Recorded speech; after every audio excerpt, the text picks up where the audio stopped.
So the Psalms often start with a superscription. You see this at the beginning. It says, "For the choir director on the Gittith, a psalm of David." Now get used to that because David wrote more psalms than anyone. He wrote the most of them. And this is a nighttime psalm, most would say, because you see it mentions the moon and the stars. Many scholars would speculate, there's no way that we would know this for sure, but many scholars speculate that David could have wrote this when he was a young man.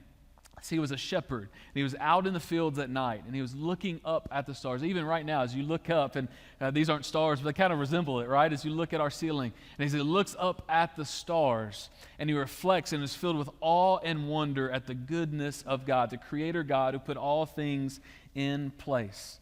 And so, as I told you, this was a corporate hymn that was written, that was given to the people. You see there it mentions on the Gittith. This is unknown. We don't know exactly what that means or what it is, but likely it's a musical style or instrument, possibly connected to Gath, the Philistine city, but it was like a melody or an instrument that was used to sing this psalm together.